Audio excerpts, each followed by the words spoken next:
Hey, my name is David Lyle, and I'm one of the newer members of the Popwood team. The other day I was at the sharpening station here when I pulled out this drawer and the bottom fell out. So I turned to our website to find out on how to fix it, and I found a great article that I'm going to share with you in this video.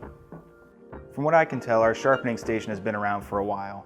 As you can see, the sides and the back of the drawer are made out of particle board, and over time they had failed with their fasteners and at the glue.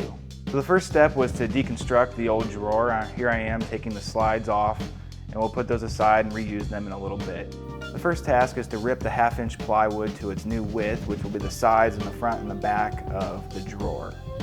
Here I am setting it to 5.5 inches, the depth of our drawer, and we cut out all 4 sides to their proper width. We move over to the compound miter saw and we make our cross cuts. You want to cut the sides to the full length of the drawer. The front and back panels will need to account for the rabbet that we're going to cut later on. We'll change out the single blade for a dado stack that's 1/4 inch wide, and we'll set it 1/4 inch from the fence. That'll give us 1/2-inch rabbets all the way around. We'll start by cutting the rabbets on the sides of the long pieces in your drawer. The long sides will need to have a 1/2-inch rabbet so they can accept the front and the back pieces of your drawer. Then we move on to creating the rabbets at the bottom of the drawer that will accept the bottom panel and let it sit flush with the drawer.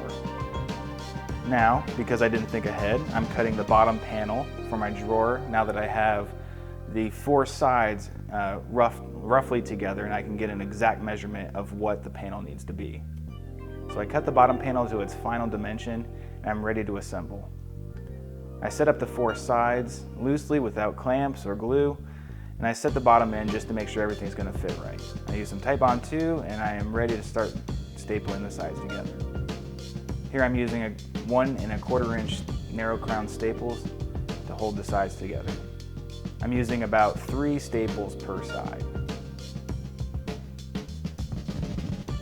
Again, checking the fit of the bottom, and I'm ready to glue it up. I could have used clamps to hold this all together while I put the bottom in, but this is a shop drawer and I didn't think it was necessary. Now I'm reattaching the drawer slides with the same hardware that I pulled out of the old drawer. Now I put it back where it belongs and I'm ready to put the face onto the front of the drawer. I use double-sided tape to hold the drawer front on while I screw it in from the back.